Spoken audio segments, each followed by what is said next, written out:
Hey everybody, it's Seth Chandler and Ben Brody. Ben Brody, Witter Coin San Francisco, and this is kind of part 2 of this little collection. So the highlight is a 1921 peace dollar. And this thing it's gorgeous, it's original. When you think that, okay, Seth Chandler, this big shot coin dealer, Witter Coin America's coin shop, for me to call a coin gorgeous, you're thinking, oh, it must be like an MS-65 or something, right? No. I love originality. All right, I love a coin that's been undisturbed, unmessed with, etc. Just this is pure, all right, because so many coins are clean, there are problems, they've been coin doctored, all that good stuff. So when we looked at, we both Ben and I were like, here, go, like, what do you love about that coin? It's just completely fresh and original. Yeah, it's just got this original film of patina. It's almost like a wax-like substance over it. It just accumulates all this kind of like oxidation. You know, think about like grandma's silverware. It was never shiny silver, right? It starts to turn a little dark. That's what happens with coins, but that's got like a film on it that protects it. And once you dip this coin and remove it, it's all over, all the history. It's like a brand, it's just like stripping it, all right? So then I was thinking like, okay, so Ben and I, we would keep this coin all original. I grade the coin, it's kind of a little slidery, but I would still call it an MS-62 if I'm in the grading room. But the thing about this coin, that a lot of people, most coin dealers would dip this right away. Dipping, in my opinion, is not a form of coin doctoring. You're simply removing a layer of toning, a little bit of the surface of the coin. You're stripping it down. And so if you dip this coin, it's gonna be all bright and white and shiny, and I do believe that a lot of people like that look. Me, not a huge fan. I like my coins original with great color. So if you actually strip this down, probably gets in a, maybe it looks better to the graders. I don't know, because they didn't see the before picture of it. They just see like a nice shiny white round object and they grade it accordingly. But I think that's what's sad, and it's about saving the coins.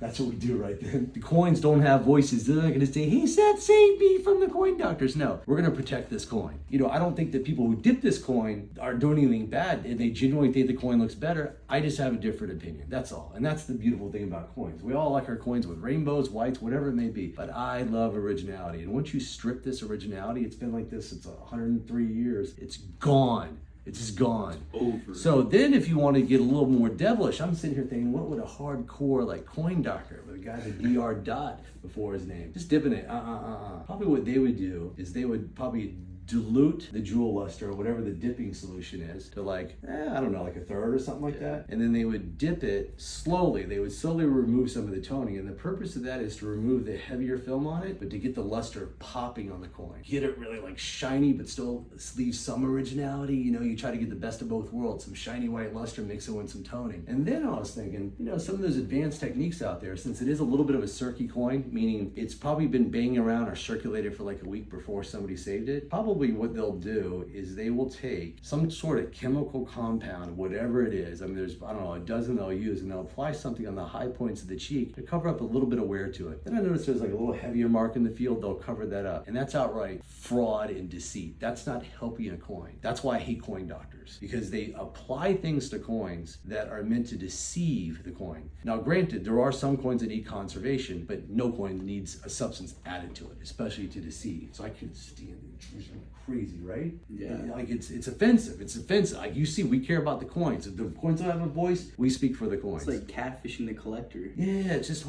bingo. Yeah, really there you go. And so then on top of that, they would putty it and all that stuff, and or whatever it is they do to it, they would alter the coin. And then all of a sudden, you know, I mean, a lot of the graders would pick up on it. A lot of them don't. You know, there's varying degrees of graders. But the sad thing is, this coin could actually go from a perfectly original coin that we love, that's in great condition, not a very expensive coin, to something that's been, color's been removed, a foreign chemical substance been added to it, and it's gonna turn over time, so in 10 years it's gonna be like acne on the coin. You know, the coin could still be held, but you know, you just lose all that originality and the luster. And just like, this is what I shoot for. You get all emotional. It's about the coins, folks. You just leave your coins alone, all right? Just let them be natural, all right? So there you go. All right, thanks. Okay, bye-bye.